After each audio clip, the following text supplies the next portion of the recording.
जी का स्वागत है आपके अपने इस यूट्यूब चैनल में। आज हम फिर से कंटिन्यू करने जा रहे हैं एनसीईआरटी क्लास 6 से लेके +2 तक के जो क्वेश्चन आंसर सीरीज़ है for UPSC state all state PCS and all Indian government exam A grade से लेके डी ग्रेड तक जितने भी एग्ज़ाम हैं सारे कवर हो जाएंगे इसमें। मेरा खुद का 7-8 सालों का एक्सपीरियंस है यूपीएससी का, स्टेट पीसीएस का और स्टेट के जितने भी गवर्नमेंट एग्ज़ाम है वो मैंने सारे दिए हैं। तो एक्चुअली होता क्या है कि हम बड़े एग्ज़ाम की तैयारी करते हैं तो छोटे एग्ज़ाम बच जाते हैं या छोटे एग्ज़ाम में जो क्वेश्चनिंग पूछी जाती है तो वो हमसे छूट जाती है। तो इन लेक्चर में मैंने क्या किया है कि ए ग्रेड से लेकर डी ग्रेड तक जो भी क्वेश्चन बन सकते हैं वो सारे इसमें इंक्लूड किए हैं। इसमें मैंने class wise class, book by book, page bye page और लाइन बाय लाइन जहाँ से भी क्वेश्चन बन सकते हैं वो सारे इंक्लूड किए हैं।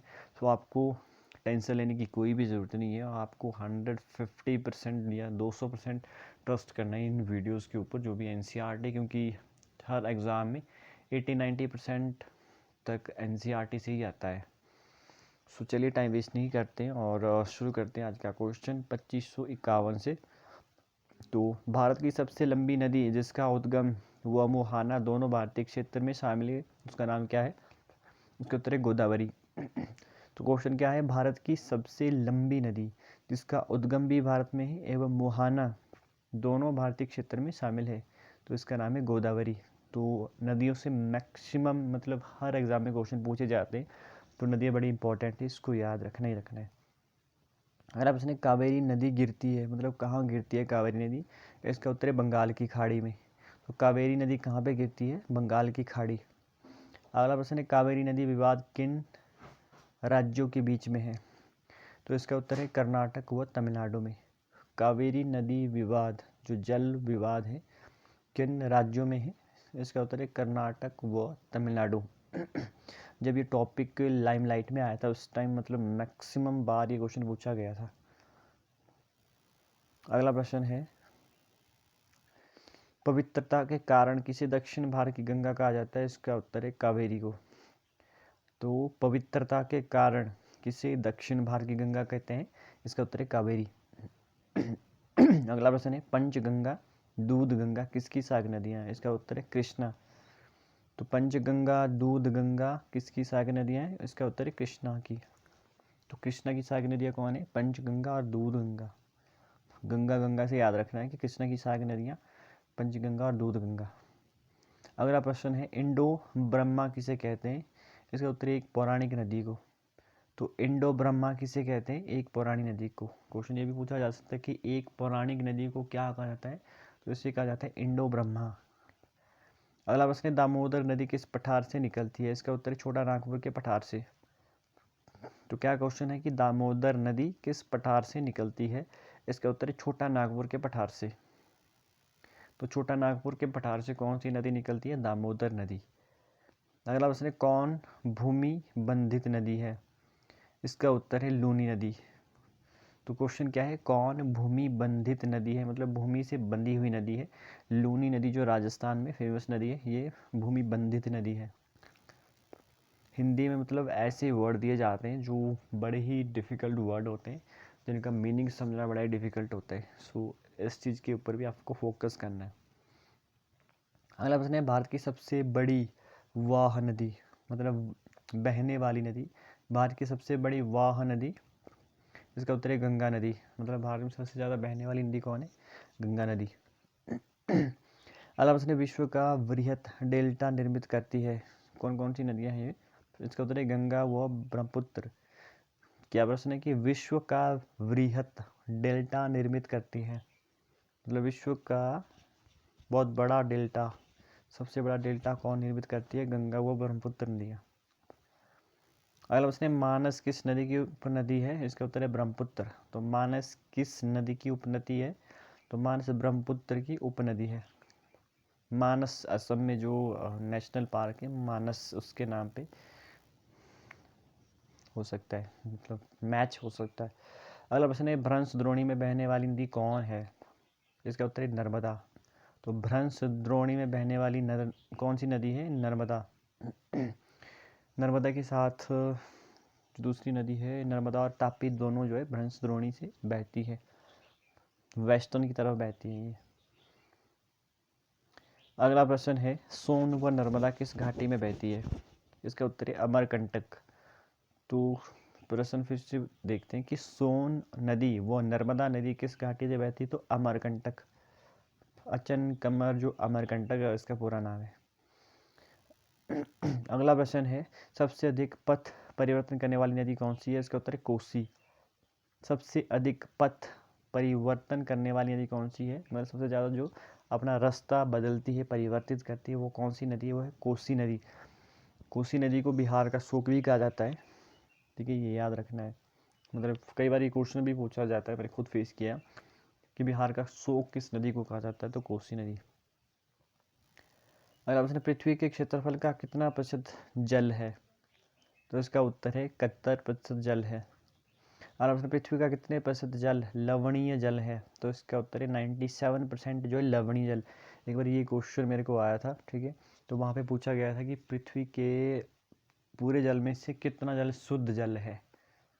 तो वहाँ पे 3% आना था। ठीक है, मतलब शुद्ध जल 3% है, बाकी 97% जल लवणीय जल है।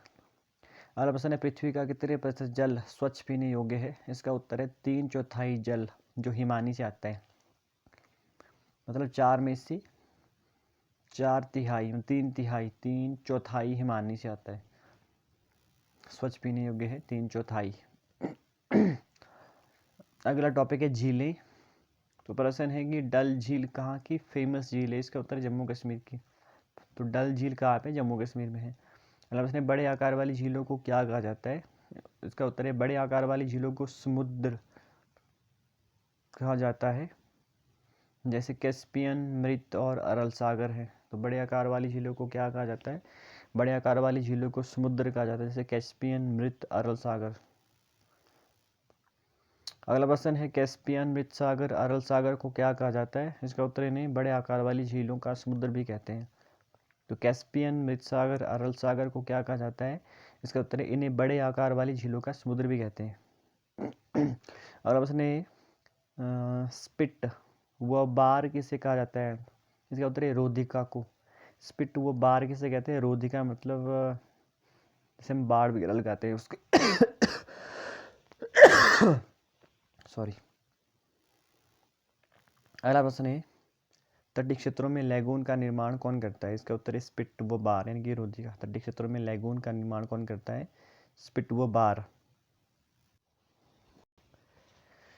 तो क्वेश्चन है कि तटीय क्षेत्रों में लैगून का निर्माण कौन करता है? इसका उत्तर है स्पिट व बार, जिसे रोधिका कहते हैं हम, जिसे बाढ़ कहते हैं ना। अब जैसे अगर रिवर जा रही होती है तो उसके किनारे किनारे हम जो है बैरियर लगाते हैं, जिसे बाढ़ कहते हैं ना, उसे कहते हैं स्पिट या बार कहते हैं, या रोधिका जिसे कहते हैं, ताकि पानी अंदर ना आए। अगला प्रश्न है, झीलों के उदाहरण दीजिए जो लैगून का निर्माण करते हैं। कौन सी ऐसी झीलें हैं जो लैगून का निर्माण करती हैं? इसका उत्तर है चिल्का झील उड़ीसा, पुलिकट झील आंध्र प्रदेश और कोलेरू झील आंध्र प्रदेश। एक्चुअली ये झीलों के नाम भी बड़ी बार पूछे जाते हैं, कि मतलब स्टेट ही पूछा जाता है तो मैक्सिमम बार हम कंफ्यूज हो जाते हैं। तो याद रखना है कि चिल्का, चिल्का मतलब छिलका, छिलका, छिलका उड़ गया, छिलका उड़ गया मतलब चिल्का उड़ गया मतलब उड़ीसा, चिल्का झील उड़ीसा। पुलिकट झील आंध्र प्रदेश, पुलिकट मतलब पुल कट गया, कहाँ पे कट गया पुल? पुलिकट, कहाँ पुल कट गया? आंध्र प्रदेश में। कोलेरू झील आंध्र प्रदेश। ठीक है, याद रखना है, कोलेरू झील आंध्र प्रदेश। अंतर्देशीय भागों वाली झीलें कभी कभी मौसमी होती हैं, इसके उदाहरण कौन से हैं? इसका उत्तर है राजस्थान में सांबर झील जो लवणीय है। अंतर्देशीय भागों वाली झीलें कभी कभी मौसमी होती हैं, इसके उदाहरण कौन से हैं? इसका उत्तर है राजस्थान में सांबर झील जो लवणीय है। अंतर्देशीय का मतलब क्या होता है? देश के अंदर ही होती है और कभी कभी मौसमी होती है, कभी कभी वहाँ पे बारिश पड़ती है। ठीक है, इसका उदाहरण है राजस्थान में जो है सांबर झील, इसका उदाहरण है जो लवणीय झील है। अगर उसने जम्मू कश्मीर में कौन सी झील भूगर्भीय क्रिया से बनी है? इसका उत्तर है वुलर झील। तो क्या प्रश्न है कि जम्मू कश्मीर में कौन सी झील है जो भूगर्भीय क्रिया से बनी है? इसका उत्तर है वुलर झील। अगला प्रश्न है, भारत की सबसे बड़ी मीठे पानी की प्राकृतिक झील कौन है? इसका उत्तर है वुलर झील। भारत की सबसे बड़ी मीठे पानी की प्राकृतिक झील कौन सी है? वुलर झील। क्वेश्चन ये भी पूछा जा सकता है कि वुलर झील किस क्रिया से बनी है? तो याद रखना कि भूगर्भीय क्रियाओं से बनी है। भूगर्भीय क्रियाएं मतलब जो पृथ्वी के नीचे से लावा उठता है या ज्वालामुखी निकलता है, तो उन क्रियाओं से। अगला प्रश्न है, भारत की प्रमुख मीठे पानी की झीलें कौन सी हैं? इसका उत्तर है डल झील, भीमताल, नैनीताल, लोकताल, बड़ा पानी, मीठी झीलें। तो भारत की प्रमुख मीठे पानी की झीलें कौन सी हैं? डल झील है, भीमताल है, नैनीताल है, लोकताल है, बड़ा पानी। अगला प्रश्न है, भारत में गंगा एक्शन प्लान के तहत नदी सफाई कार्यक्रम कब शुरू किया गया था? इसका उत्तर है 1985 में। ठीक है, ये क्वेश्चन भी पूछे जाते हैं। कोई भी चीज़ पहले बनी थी, अगर लाइमलाइट में वो चीज़ आती है तो वो क्वेश्चन डीप से जाके पूछे जाते हैं, तो ये भी रेलिवेंट हो जाते हैं। तो क्या क्वेश्चन है कि भारत में गंगा एक्शन प्लान के तहत नदी सफाई कार्यक्रम कब शुरू किया गया था? इसका उत्तर है 1985 में। अगला प्रश्न है, राष्ट्रीय नदी संरक्षण योजना अन्य नदियों को जोड़ने के लिए कब शुरू की गई थी? इसका उत्तर है 1995 में राष्ट्रीय नदी संरक्षण योजना अन्य नदियों को जोड़ने के लिए शुरू की गई थी। तो क्या प्रश्न है, राष्ट्रीय नदी संरक्षण योजना अन्य नदियों को जोड़ने के लिए कब शुरू की गई थी? इसका उत्तर है 1995 में, 1995 में राष्ट्रीय नदी संरक्षण योजना अन्य नदी को जोड़ने के लिए शुरू की गई थी। अगला प्रश्न है, कौन सी नदियां गर्त से होकर बहती हैं? तो इसका उत्तर है नर्मदा और तापी। कौन सी नदियां गर्त से होकर बहती है? नर्मदा और तापी। गर्त बोले या भ्रंश घाटी जिसे हम कहते हैं। भ्रंश घाटी क्या होती है? गहरी गॉर्ज होती है, जो आपने पिक्चर में भी देखा होगा, जो एनसीईआरटी में पिक्चर दी है, मतलब गहरी गॉर्ज में बहती है। सॉरी। अगला प्रश्न है, नागार्जुन सागर परियोजना किस नदी पर बनाई गई है? इसका उत्तर है नागार्जुन सागर योजना किस नदी पर बनाई गई है? तो नागार्जुन सागर परियोजना किस नदी पर बनाई गई है? इसका उत्तर है कृष्णा नदी पर। अगला प्रश्न है, पश्चिम बंगाल का शोक किस नदी को कहा जाता है? इसका उत्तर है दामोदर नदी। तो दामोदर नदी को किस राज्य का शोक कहा जाता है? पश्चिम बंगाल का, यानी कि वेस्ट बंगाल का। अगला लेसन नंबर 4 और टॉपिक है जलवायु। लेसन नंबर 4 टॉपिक है जलवायु। प्रश्न है, जलवायु किसे कहते हैं? ये क्वेश्चन भी मैंने खुद फेस किया था एक बार। तो जलवायु किसे कहते हैं? तो जलवायु किसे कहते हैं, इसका उत्तर है एक विशाल क्षेत्र जहाँ पे 30 वर्ष से अधिक मौसम की अवस्थाओं और विविधताओं का योग जलवायु है। मतलब जलवायु क्या है? जहाँ पे किसी भी एक पर्टिकुलर प्लेस में 30 सालों का रिकॉर्ड उसमें लिया जाता है। ठीक है, तो ये क्वेश्चन याद रखना है, ये बड़ी बार पूछा गया है कि जलवायु किसे कहते हैं? एक विशाल क्षेत्र जहाँ पे 30 वर्ष से अधिक मौसम की अवस्थाओं विविधताओं का योग जलवायु है। मतलब उसके बारे में जो है पूरे आंकड़े लिए जाते हैं, 30 वर्ष से उससे ऊपर, मतलब 30 साल मिनिमम है और उससे ऊपर भी लिए जा सकते हैं। अगला प्रश्न है, मौसम तथा जलवायु के तत्व कौन से हैं? इसका उत्तर है तापमान, वायुमंडलीय दाब, पवन, आर्द्रता और वर्षा। मौसम तथा जलवायु के तत्व कौन से हैं? तो इसके उत्तर है तापमान, वायुमंडलीय दाब, पवन, आर्द्रता व वर्षा। मतलब ये क्वेश्चन भी पूछे जाते हैं, ये बड़े मतलब लाइमलाइट में आने वाले टॉपिक है, ये पूछे जाते हैं। हम सोचते हैं कि इनकी कोई रेलिवेंसी नहीं है एग्जाम में, बट वहाँ पे हम कंफ्यूज हो जाते हैं। ठीक है, तो मौसम तथा जलवायु के तत्व कौन से हैं? इसका उत्तर है तापमान भी है, टेम्परेचर भी है, वायुमंडलीय दाब भी है, एटमॉस्फेरिक जो प्रेशर होते हैं वो भी है, पवन भी है, विंड है, ह्यूमिडिटी है, आर्द्रता है एंड वर्षा भी है। अगला प्रश्न है, मानसून शब्द की उत्पत्ति किससे हुई है? तो इसका उत्तर है अरबी शब्द मौसम से हुई, जिसका अर्थ मौसम होता है। तो मानसून शब्द की उत्पत्ति किससे हुई है? अरबी शब्द मौसम से, जिसका अर्थ होता है मौसम। अगला प्रश्न है, मानसून का अर्थ क्या है? इसका उत्तर है मानसून का अर्थ एक वर्ष के दौरान वायु की दिशा में ऋतु परिवर्तन। तो ये क्वेश्चन भी बड़ा इंपॉर्टेंट है। ठीक है, मानसून किसे कहते हैं आखिर? तो मानसून का अर्थ क्या है? मानसून का अर्थ है कितने वर्ष? एक वर्ष के दौरान वायु की दिशा में ऋतु परिवर्तन। ठीक है, याद रखना है। अगला प्रश्न है, भारतीय जलवायु कौन सी जलवायु कहलाती है? इसका उत्तर है भारतीय जलवायु को मानसूनी जलवायु कहते हैं। तो भारतीय जलवायु को कौन सी जलवायु कहते हैं? भारतीय जलवायु को मानसूनी जलवायु कहते हैं। अगला प्रश्न है एशिया में ऐसी जलवायु कहाँ पाई जाती है? इसका उत्तर है दक्षिण व दक्षिण पूर्व में। तो भारतीय जलवायु तरीके की जलवायु एशिया में कहाँ पे पाई जाती है? एशिया में साउथ और साउथ ईस्टर्न एरिया में पाई जाती है, दक्षिण और दक्षिण पूर्व में पाई जाती है। और उसने गर्मियों में राजस्थान के कुछ एरिया का तापमान 50 डिग्री सेंटीग्रेड होता है, जबकि जम्मू कश्मीर के पहलगाम का कितना होता है उसी टाइम? इसका उत्तर है 20 डिग्री सेंटीग्रेड। तो राजस्थान में गर्मियों में 50 डिग्री होता है, उसी टाइम पहलगाम जम्मू कश्मीर में 20 डिग्री सेंटीग्रेड होता है। अगला प्रश्न है भारत में सबसे ठंडा स्थान कौन सा है? ये exam Himachal Pradesh administrative services में मैंने एक बार खुद फेस किया था, ठीक है, कि भारत में सबसे ठंडा स्थान कौन सा है? तो इसका उत्तर है सर्दियों में जम्मू कश्मीर का जो द्रास था, ये उत्तर था, जम्मू कश्मीर का द्रास का तापमान 45 डिग्री सेंटीग्रेड होता है, जो भारत में सबसे ठंडा स्थान है, जबकि तिरुवनंतपुरम में 22 डिग्री सेंटीग्रेड होता है। ठीक है, याद रखना है भारत में सबसे ठंडा। तो ये भी चेक कर लेना कि भारत में सबसे गर्म स्थान कहाँ पे होगा। भारत में सबसे ठंडा स्थान कौन सा है? इसका उत्तर सर्दियों में जम्मू कश्मीर के द्रास का तापमान 45 डिग्री सेंटीग्रेड होता है, जो भारत में सबसे ठंडा स्थान है, जबकि तिरुवनंतपुरम में 22 डिग्री सेंटीग्रेड होता है।